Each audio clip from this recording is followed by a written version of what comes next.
Alrighty, guys, this light makes me look a little spooky, scary, hilarious, whatever. So, we, the Americans, we attack, we bomb, we support,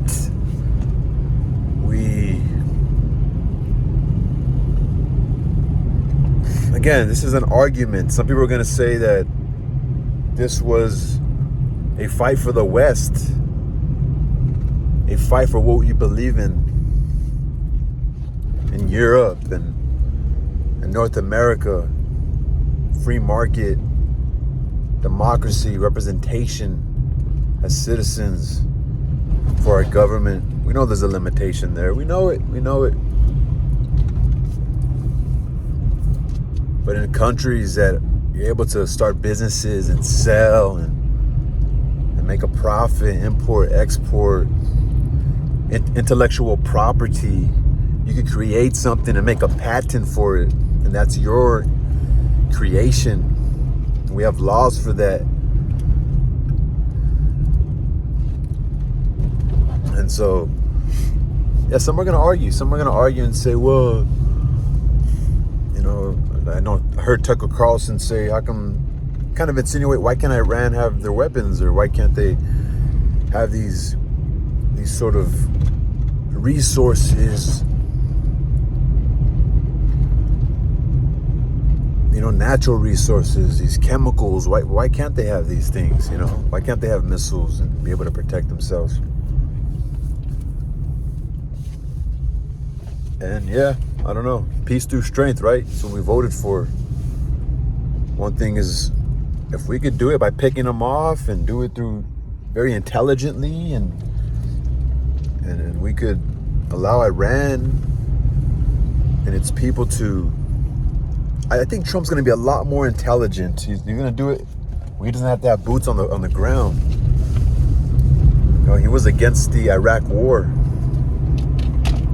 going in there and having boots on the ground, trying to create a city for 20 years and never establishing a government, just taking all our taxpayers' money and profiting off of weapons and leaving those weapons over there. It's like, what the fuck? That was our money. They say, well, we already got the money on top. We already took the cut on top, shaved, got the icing off the cake. Fuck it, we don't need those weapons.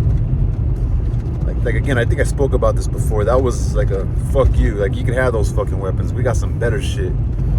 And I think Trump has to be looking at a better way. He must not respect Iran. You can see Iran, their missiles, their strikes have dwindled extremely. They have their technology is not that great compared to ours. I don't know. Obviously, Israel gets their weapons from us. Maybe we get some of their technology as well, but definitely from us, And I don't know. Again, if we could do it without boots on the ground, we could just strategically do it. We could get them to step down. Like, I don't know. I just hope. I don't know. I just hope there's not some other incentives, ulterior motives. It just seems that there always is, especially if I look at myself as have some sort of say. I feel like I should have some representation when it comes to this. Of course, it's you don't really, right? Only your vote. Unless you play the politic game and you become a senator or part of Congress. And again, it depends what party you're part of. But again, if we could just, if this doesn't start becoming related to China, or no terrorist attacks happen in this country, and there's not some sleeper cells, being called to act.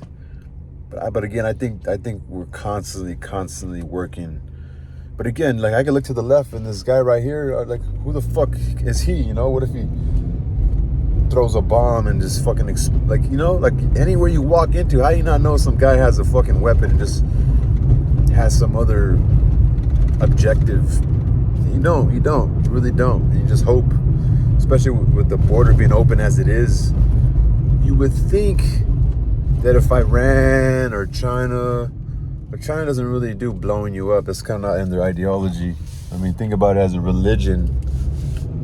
I mean, it doesn't say to blow yourself up, but it does say you should be willing to give your life up for the Islamic religion. There's a lot of reiteration of, like, you know, fucking if you're rich and you believe in Islam, you should give your resources up to the cause. And if you don't have no money, you should be willing to fight. There's a lot of like,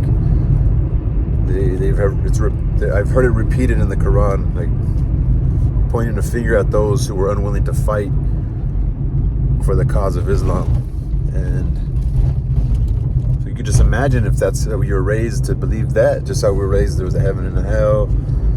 Like when you're a child, you're very impressionable. One thing I wish is my grandma never told me about the devil. It really put a lot of fear into me.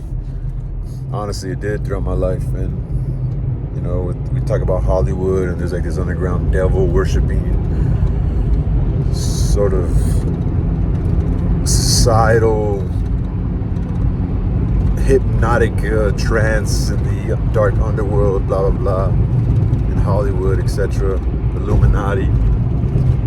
But anyway, you guys know the details. We bombed their nuclear sites, whatever pertained to them having chemical weapons.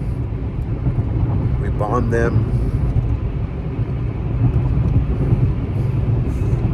And yeah, I mean, we do business here, man. We have a different way of living over here. And yes, there's a lot of people that are fine with the Iranian rule, the way it is right now, with the Ayatollah. And there's some that want tourism. There's some that want development and to be able to do business with the rest of the Middle East. And they want to have businesses. But honestly, in Iran, I've seen some travelers in YouTube show parts of Iran that look a little westernized, look very modern, and women, wearing hijabs, but looking beautiful and dressed kind of normal. I don't know if that's a certain part of Iran that's okay, or because they have money, they can't really stop them from being as free as they would like. I don't know if the Ayatollah has a grip on all parts of Iran. Again, I don't know. I hope it's really, we don't want them to have no chemical weapons, and that's that. But again, this is what we do as Americans, dude. You may not like it. You may be a child if somebody doesn't like it. Again, you may be mad at your folks. You may not like the fact that they work hard to obtain what they have, or there's bad. There's like lack of satisfaction. Maybe your folks have vices. Maybe they learn things from their folks. Again, people immigrate over here, and they're not the most healthiest. My grandparents were immigrants, and the men had multiple women. They struggled with alcoholism. It's like, is that America's fault for that? And then my dad and my mother would have their struggles and their unhappinesses and their affects. And it's up to me to be smart and to study the cause and effects of these sorts of upbringings and experiences, and to do better, to teach my daughter that she can actually read all this knowledge that's left behind for them in history, and again, ultimately be a good person, not hurt anybody, but also understand just like the cost of what it takes to insulate ourselves and be able to live a life we live, and to respect all people. But again, like, it's like reason over emotion, dude. Reason over affect. The power of the mind over affect. The power of reason over affect. Shout out to Benedict Spinoza. I just read that today in his book, Ethics.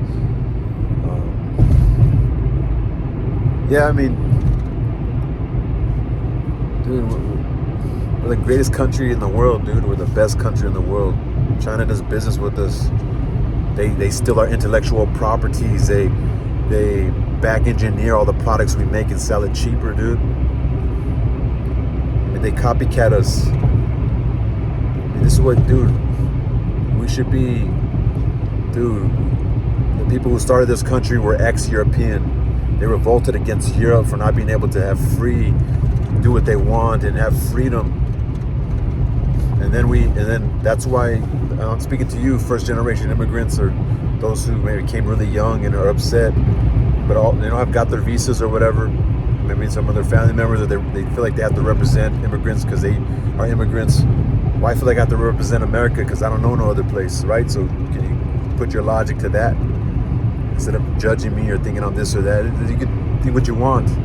Just so put your hands on me, I won't put my hands on you. I won't disrespect you. We can have an intelligent conversation.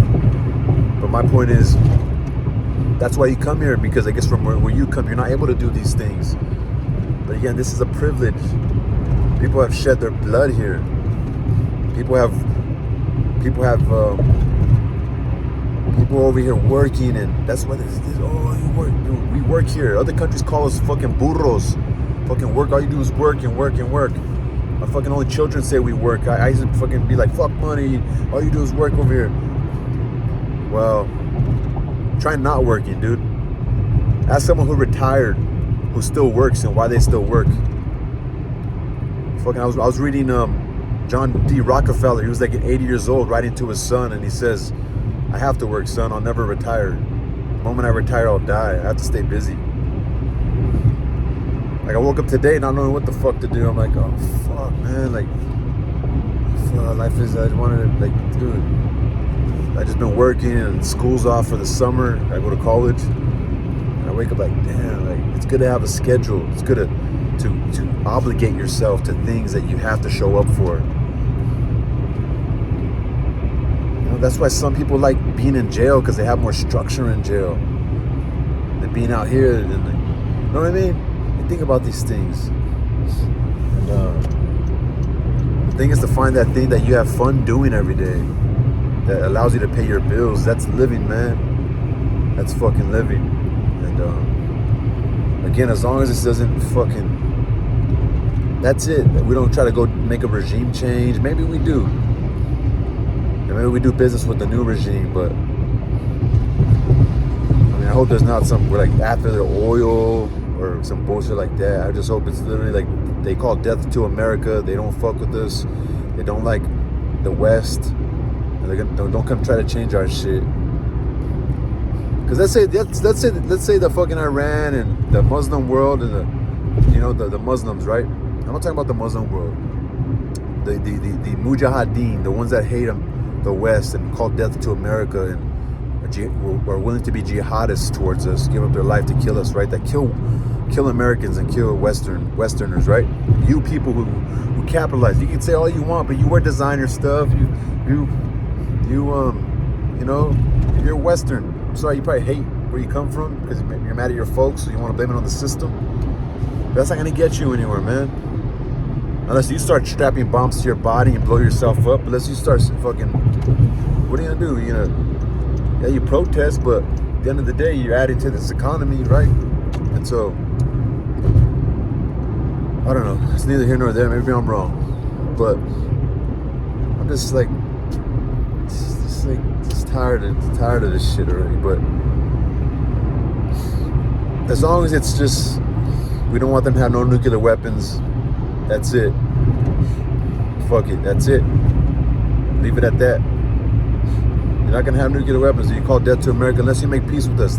They should have came to the table with Trump, dude. He told them to come to the table, man, and they didn't come to the table. We're not gonna be friends with some of these enemies anymore, especially ones that were like religious zealots. I think it's just it might be too late for that, man. It might be a little too late for that. It's like what are we gonna do now, man? We don't need to go to war. We don't need to fucking try to go over there and change people's ways of life and living, and unless there's a revolution, we can go back them up. And there's a face of the revolution who's pro-democracy and free for freedom and free trade and fair trade and industrious, and then maybe we could go back them up and help a regime change. But for us to go do it, unless we do it through the CIA, how we usually do, etc., etc. But I don't know. Let's see what happens, y'all. Peace.